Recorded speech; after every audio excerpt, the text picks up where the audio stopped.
Assalamualaikum warahmatullahi wabarakatuh. Kembali lagi di channel saya Fakhri Jamjami.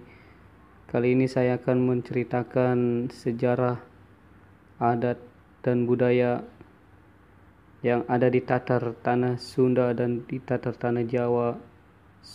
Sebelum Anda menyaksikan kelanjutan ceritanya, jangan lupa ya guys, klik subscribe-nya dan like, bagikan. Oke, jangan lama-lama lah, lanjut aja ke ceritanya. Semoga menambah ilmu dan manfaat. Bakyak Sakti, singa dari Jawa Barat. Bakyak adalah sandal yang terbuat dari kayu, mungkin terkesan kuno dan ketinggalan zaman. Seseorang jarang menggunakannya dalam acara penting.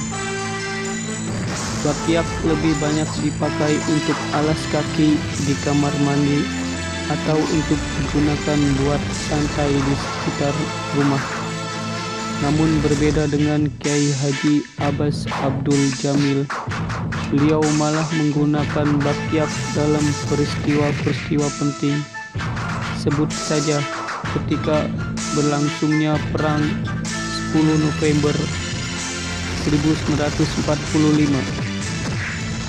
Sejak keberangkatannya dari Cirebon, Kiai Abbas menitipkan sebuah bingkisan pengawalnya yang bernama Abdul Wahid. Saat itu Wahid berpikir bahwa titipan itu merupakan benda yang sangat berharga. Ternyata ketika bungkusan tersebut dibuka, hanya berisi sepasang bakyak. Walaupun masih bingung, Wahid mengikuti perintah Kiai Abbas dan membawa bingkisan tersebut hingga perjalanan tiba di Rembang, Jawa Tengah, dan singgah di kediaman Kiai Bisri Mustafa. Disitulah Kiai Abbas ditunjuk untuk menjadi komandan perang 10 November oleh para kiai yang sudah menunggunya. Bung Tomo yang beberapa kali meminta kepada Kiai Hasyim Asy'ari untuk memulai peperangan selalu ditolak oleh Kiai Hasyim dengan alasan menunggu singa dari Jawa Barat. Singa yang dimaksud tidak lain adalah Kiai Abbas. Saat akan menuju Surabaya, Kiai Abbas meminta bungkusan bakyak kepada pengawalnya sekaligus memintanya untuk tidak ikut bergabung ke Surabaya dan menunggu di Rembang. Walaupun semangat Tuan Abdul Wahid cukup menggelora, tapi ia tidak berani melawan perintah kiainya. Ia tetap tinggal di Rembang hingga pada 13 November 1945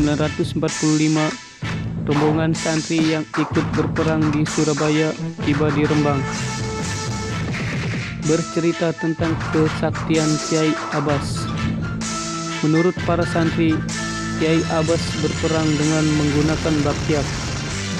Saat Kiai Abbas berdoa, tiba-tiba sejumlah halu dan lesung milik warga yang berukuran besar berterbangan dan menghantam tentara sekutu.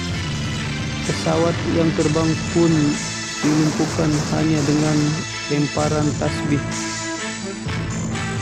Menurut Kiai Haji Amiruddin, saat Perang 10 November, Kiai Abbas dengan karomahnya bukan hanya berada di satu tempat, tapi di dua tempat, di pusat kota dan di pesisir pantai Surabaya.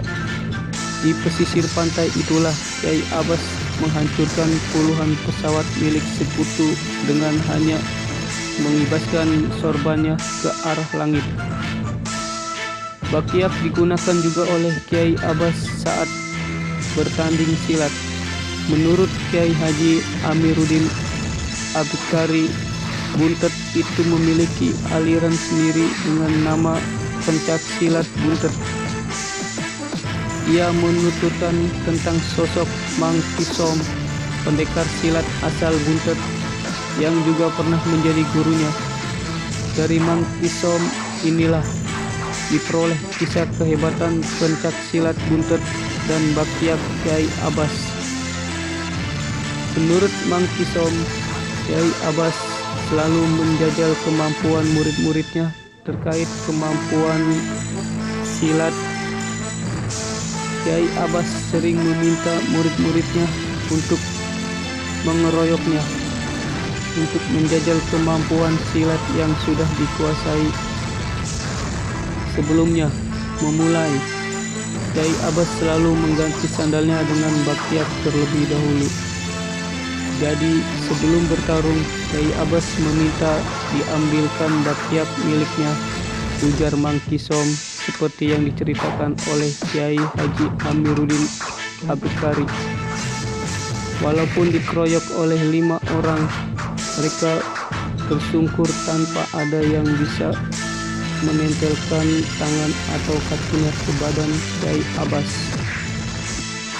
Menurut Mang Kisom, kaki Kyai Abbas seperti tidak menempel di tanah.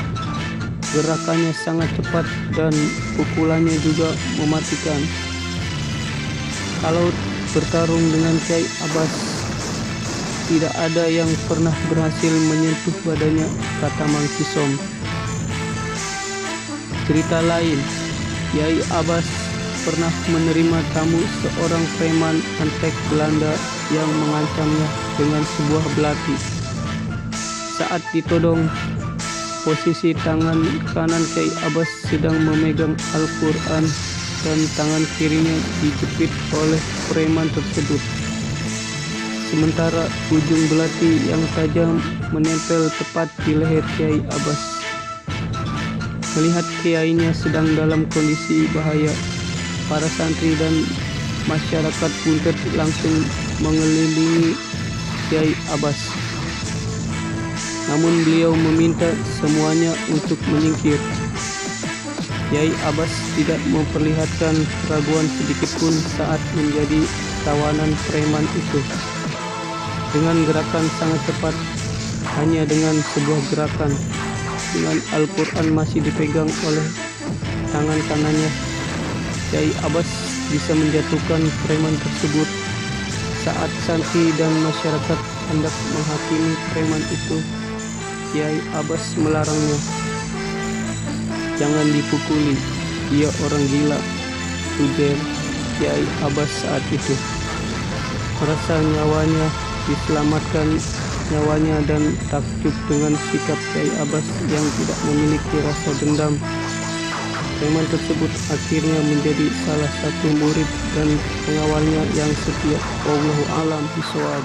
Sesungguhnya segala kebaikan itu datangnya dari Allah Subhanahu wa Ta'ala, dan bila ada salah kata dan hilaf dari saya, mohon dimaafkan. Terima kasih. Wassalamualaikum warahmatullahi wabarakatuh.